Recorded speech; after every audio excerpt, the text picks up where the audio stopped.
Alright, I just noticed this, and I'm just looking at Scavos Rune Sword. Take a look at this, right?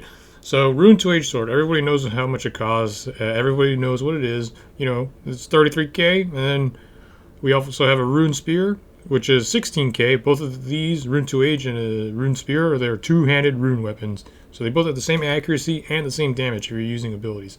Now look at this, right? Rune Halberd. Same thing. They're both rune weapons, and all of these have like the same damage. But the Rune Halberd is even better because it's a halberd, so it has twice the range as these two. But for some reason, the Rune Halberd only costs 2.5k, whereas the Rune 2H costs 33k and a Rune Spear costs 16k. Just makes absolutely no sense. So if you look at these three weapons and you see the Rune Halberd, why would you buy anything else?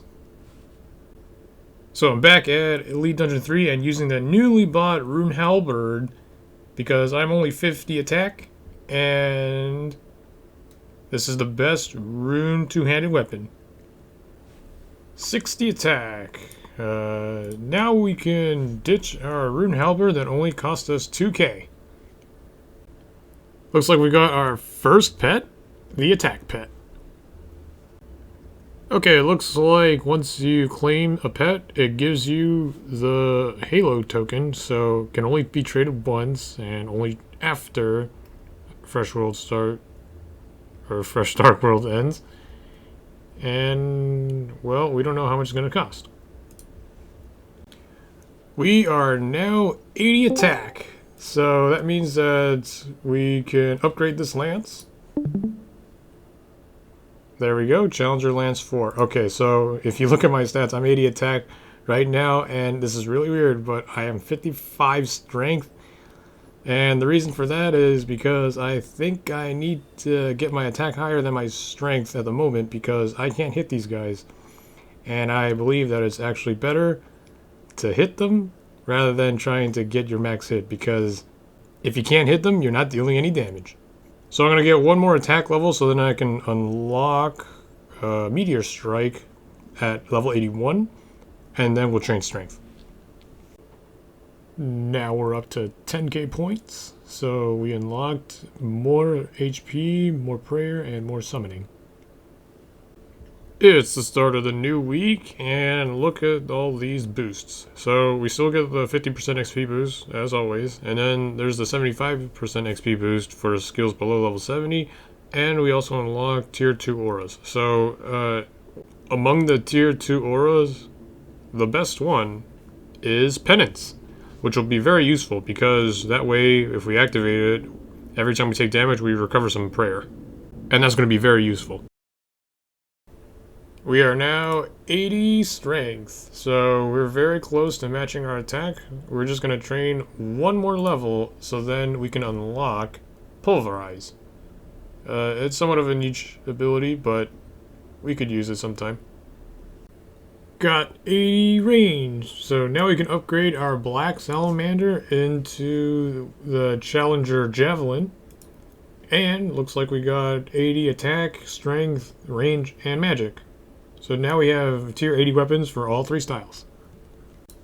Looking at the Dungeoneering shop, I see the Spirit Cape, which is a very good Tribrid Cape.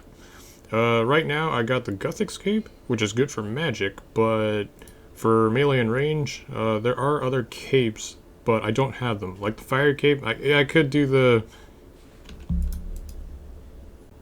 Sorry, I just had to get that penguin because Clue Scroll's rewards are nice. Anyway, so the Spirit Cape is very good. Tribrid Cape, I could get the Fire Cape and Ava's Accumulator. However, I would have to do the Fight Cave, and while I could do that at my level, I just don't want to do that right now. And Ava's requires some quests, which I could definitely do, but this one is very easy. I could just buy for 45k tokens. The problem is that this cape requires 50 defense and summoning. Right now I have 21, so I'm just going to go train some summoning up to 50 and then buy this cape, which also has a very good ability after it's bought once, which is that it reduces scroll cost by 20%. Just completed the Jack of Spades and unlocked Metaphos, and there's a lot of things to do here. and I think this is a good level to do it. I think that there's a summoning obelisk that's closer to the bank than it is in Taverley, so that's good. 54 summoning, now we can buy the Spirit Cape. There we go, one small favor complete. We get 2 10k lamps, and I think we're going to use it on Herblore. We have finished King's Ransom, so we can do the Knight's Waves training grounds, and then we'll get our new prayers. And there we go, we unlocked Chivalry, Piety, and all those other prayers. Currently, we only have access to Chivalry. So yeah, let's go train our prayer. And they really drain a lot of stats out of me. That's our second Seer's Ring. Sweet. Archer's Ring. Oh man, we're just getting collection after collection stuff. Mud Battle Staff. Okay, new record of 2 minutes and 37 seconds. Not where we want to be, but that's an improvement of 33 seconds on our second kill. And there we go. Our first 99 on this account. 99 magic. All by doing Elite Dungeon 3, so we can go change another combat skill now. And I guess we could go finish off our Slayer task of Hellhounds. Okay, we spent some time at the Anima Islands, and now we have enough to buy Tuska's Wrath. So on Slayer task, this will deal a high hit. I'm not 99 Slayer, I'm only 73 Slayer, but it should still deal a lot of damage. So it'll obviously get better as my Slayer level increases. Eventually it'll hit 12Ks or 15Ks, and if it's not unused on Slayer task, it's a decent ability.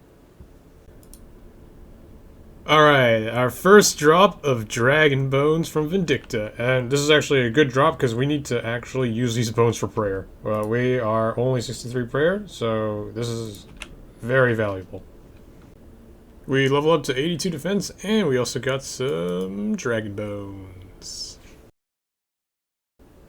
Finished an hour at Vindicta, and we got 19 KC, which seems kind of low, but we are not at the highest level.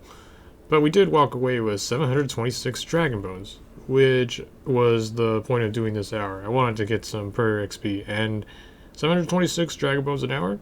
Really nice, because no longer do I have to kill blue dragons for these. Yeah, looks like we got a Dragon Rider Lance on this account. We have basically 0 reputation. Yeah, 0 reputation in zeros. So we just got lucky. We're going to use this Dragon Rider Lance later because we only have 81 attack. And it's really good because this is augmentable whenever we unlock Invention. Just got 70 prayer, so we unlocked Piety, Rigor, and Augury. Alright, we're now 85 attack, so we can wield that Dragon Rider Lance. Got 85 attack recently, and this sounds crazy, but I think I'm going to try to do Araxxor. Because right now the current block tunnel is the spider minions, and that's very good for us because at lower levels these spider minions hit quite a bit. And whenever this path is blocked, the other 2 paths are manageable. The light path, you could just ignore most of the damage. And the acid path, it seems alright for me to deal with in the past. And I know that I won't be getting overload drops because I'm only 50 Herblore, so that's going to be off the drop table. But let's see how that goes. By the way, it's been a while since I've actually fought Araxxor, so seeing these new overlays is pretty nice. Okay, there we go. Our first kill on Araxxor, first attempt. Now, 657? Yeah, I know.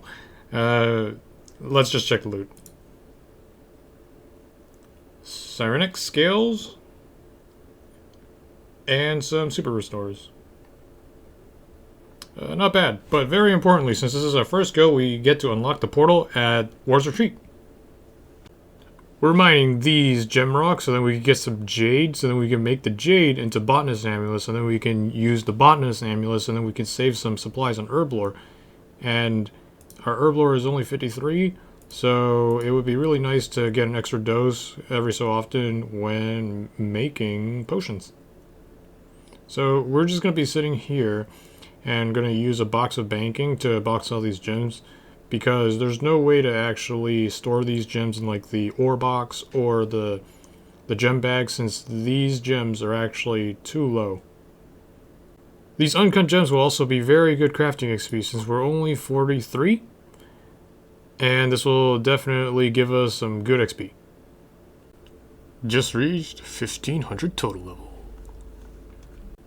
So here is the list of bosses that we have killed so far. KBD, Dagonoth Kings, the Araxxor, Vindicta, and Araxxor.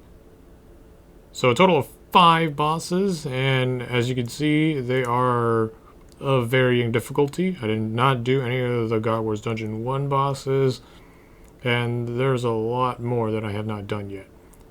But I guess this is a good stopping point. We might do some of the other ones in the future, but these bosses are the ones I chose because they got something going for them in loot, at least at my level. So I hope you guys enjoyed, and I will see you in the next one.